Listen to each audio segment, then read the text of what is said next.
2017 के PYQ जो है वो स्टार्ट करते हैं। मॉडर्न हिस्ट्री चल रही थी, उसी के क्वेश्चन है। अब देखो सबसे पहले आज का क्वेश्चन क्या है, the object of the Butler committee of 1927 was. एक बटलर कमेटी आई थी तो उसका क्या ऑब्जेक्टिव था वो हमसे पूछा गया। तो बटलर कमेटी है, मैंने यहाँ पे सारी चीज़ें लिख दिया। बटलर कमेटी को इंडियन स्टेट कमेटी भी कहा जाता है। इसने अपनी रिपोर्ट को सबमिट करा था 1929 के अंदर, और ये जो आई थी मतलब ये फॉर्म हुई थी शायद 1927 के अंदर फॉर्म हुई थी, और इसने 2 साल बाद अपना रिजल्ट दिया था। देखो इसका बेसिक क्या पर्पस थे या फिर इसने क्या क्या चीज़ें कही थी, तो मैं आपको वो बता देती हूँ। इस कहा था कि जो वायसराय होगा ना वो डिसीजन जो लेगा इंस्टीट्यूशन के बारे में वो रिप्रेजेंट करेगा किसको, पार्लियामेंट को। मतलब जो वायसराय होगा उसकी ही सुप्रीम पावर होगी और वही पूरी पार्लियामेंट का जो इंस्टीट्यूशन है उसको रिप्रेजेंट करेगा। ठीक है, अगर गवर्नमेंट है ना रिलेशनशिप चेंज करना चाहती है किसी भी इंस्टीट्यूशन के साथ तो वो एग्रीमेंट होगा और इंस्टीट्यूशन का भी कंसेंट होना चाहिए। क्वेश्चन ऑफ द नेक्स्ट वाला क्या कहता है कि the question of intervention bye institute, जो क्वेश्चन होगा इंस्टीट्यूट के इंटरवेंशन करने का वो किस पे डिपेंड होगा, वो वायसराय पे डिपेंड होगा। जो board of institute should be abolish, जो बोर्ड ऑफ इंस्टीट्यूट होगा वो अबॉलिश कर दिया जाएगा। एक स्पेशल कमेटी बनाई जाएगी जो अथॉरिटी देगी इस बात को डिसाइड करने का कि डिस्प्यूट बिटवीन द टू। एक अथॉरिटी होगी जिसका ये काम होगा कि जो डिसाइड करे जो डिस्प्यूट का जो भी रिजल्ट है या फिर क्या चीज़ करनी है। फिर आगे देखो, the independent committee should be appointed to study the mutual economic relations. जो म्यूचुअल इकोनॉमिक रिलेशंस है उनके लिए ये अपॉइंट करी जाएगी। As a separate political officer candidate should be recruited from universities in England with independent training arrangement. जो political officers होंगे उनको कहाँ से रिक्रूट करा जाएगा, जो लंदन में यूनिवर्सिटीज़ है या फिर जो इंग्लैंड के अंदर यूनिवर्सिटीज़ है वहाँ से रिक्रूट करा जाएगा और उनको इंडिपेंडेंट ट्रेनिंग दी जाएगी। बेसिकली ये क्या बोल रहा था कि ये देखो यहाँ पे जैसे मैंने लिखा हुआ है, advice that the viceroy should represent the crown in all the dealings with the. Viceroy है वो किसको रिप्रेजेंट कर रहा है, क्राउन को रिप्रेजेंट कर रहा है। ठीक है, मतलब ये बस इतना ध्यान रखो कि जो वायसराय होगा ना वो किसको रिप्रेजेंट करेगा, वो क्राउन को रिप्रेजेंट करेगा जब वो डील करेगा किसी भी स्टेट के अंदर। तो और वैसे ये आया कब था, इसके बारे में डेट है 16 दिसंबर 1927 के अंदर आया था। और इसका काम क्या था, इनका जो बटलर का पूरा नाम था वो था हरकोट बटलर। इनके नाम से आए थे, मतलब ये मेंबर थे, इसके हेड थे, तो इसलिए इसका नाम रख दिया था बटलर कमेटी। और इसका अगर हमसे पूछा जाए कि इसका ऑप्शन क्या होगा तो define the jurisdiction of the central and provincial government, नहीं, ज्यूरिडिक्शन को डिफाइन करने के लिए नहीं करा गया था। Define the power of the secretary of state, ये भी नहीं था। Impose censorship on national press, ये वर्नाकुलर प्रेस एक्ट आया था तो ये भी गलत है। Improve the relationship between the government of the India and the Indian state, तो ये चीज़ सही है। गवर्नमेंट ऑफ इंडिया जो है हमारे पास, गवर्नमेंट ऑफ इंडिया उस टाइम पे कौन थी, ब्रिटिश गवर्नमेंट थी। ब्रिटिश गवर्नमेंट और जो प्रिंसली स्टेट्स है उनके बीच में जो रिलेशन बैठाना था, क्योंकि देखो उन्होंने यहाँ पे ये चीज़ कह रखी है जो वायसराय होगा वो किसको रिप्रेजेंट करेगा, क्राउन को रिप्रेजेंट करेगा। फिर यहाँ पे जो इंस्टीट्यूट की बात कर रहे हैं तो वायसराय होगा वो पार्लियामेंट को रिप्रेजेंट करेगा।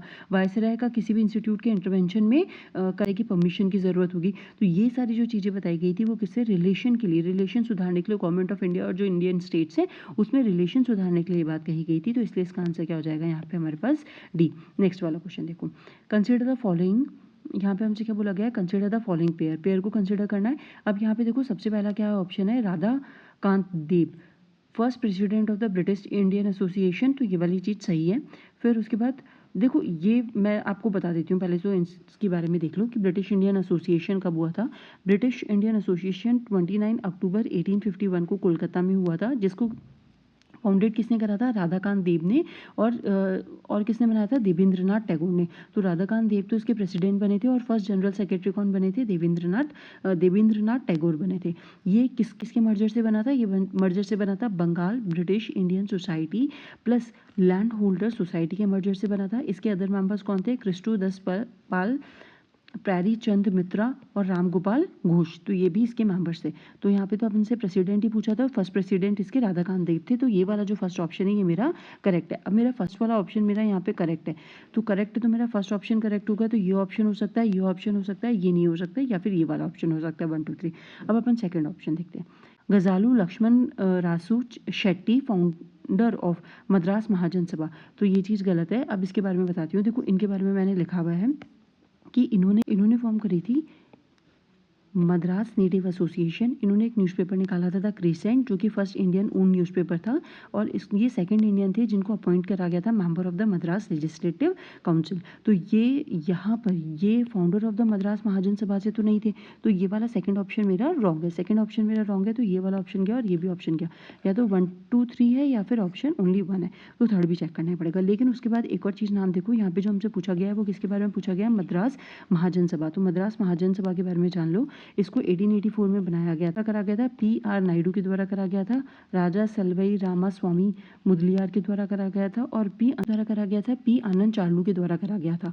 ठीक है, अब इसके बारे में एक थोड़ी सी इंपॉर्टेंट चीज़ है, इंपॉर्टेंट नहीं थोड़ी सी इंटरेस्टिंग लगी इसलिए मैंने, देखो ये मद्रास महाजन सभा, इस चीज़ को ध्यान रखना, ये जो है ना इसका जो ऑफिस है ना, ये ऑफिस है, ये दे रखा है Ellis Road Junction, Mount Road, Tamil Nadu.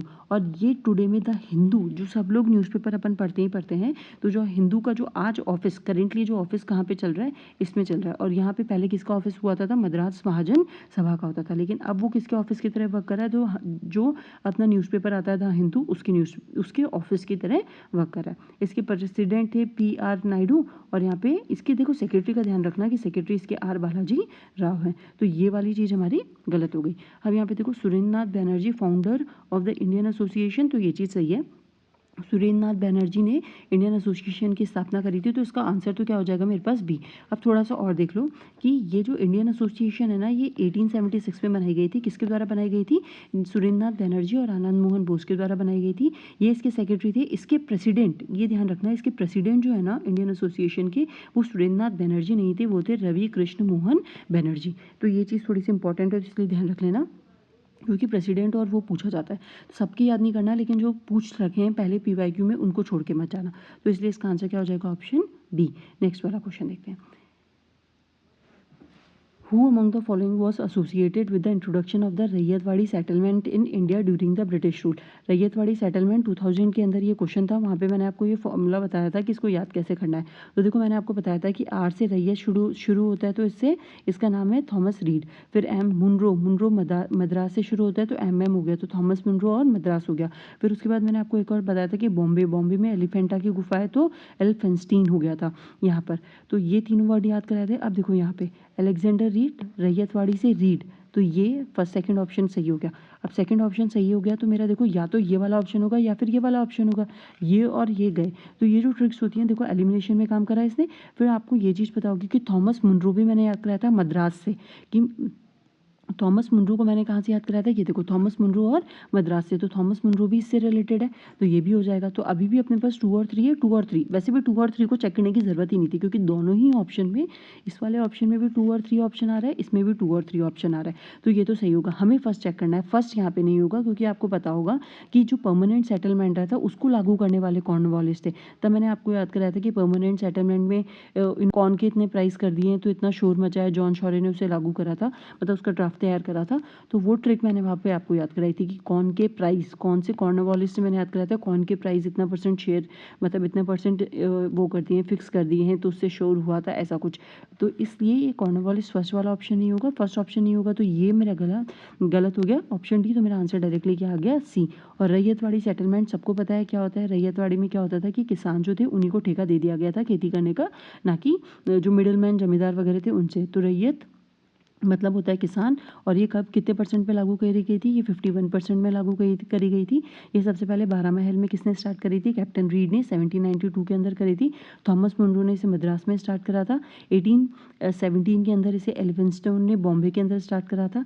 रैयत का मतलब फार्मर होता है, पीजन को ओनर ऑफ द लैंड समझा जाता था, और ये कितने % एरिया में थी, 51% एरिया के अंदर लागू करी गई थी। ठीक है, तो ये थोड़ी सी चीज़ें हैं जो आप ध्यान रखना। उसके बाद देखो ये वाला ऑप्शन हो गया। अब नेक्स्ट वाला क्वेश्चन करते हैं।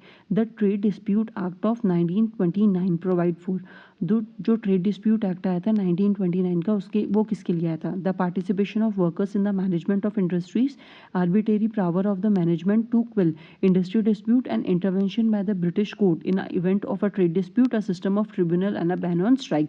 तो इसका आंसर है ऑप्शन डी, डी होगा। देखो ये जो डिस्प्यूट वगैरह वाले बिलन पे जो क्वेश्चन है वो अभी तक नहीं पूछे जाते थे, गांधी जी से रिलेटेड ही क्वेश्चन पूछ रहे थे, मेजोरिटी क्वेश्चन अपन ने जो करे, लेकिन ये पहली बार ये ट्रेड डिस्प्यूट पे पूछा गया, यानी अब ये टॉपिक्स भी अपन को प्रिपेयर करने हैं।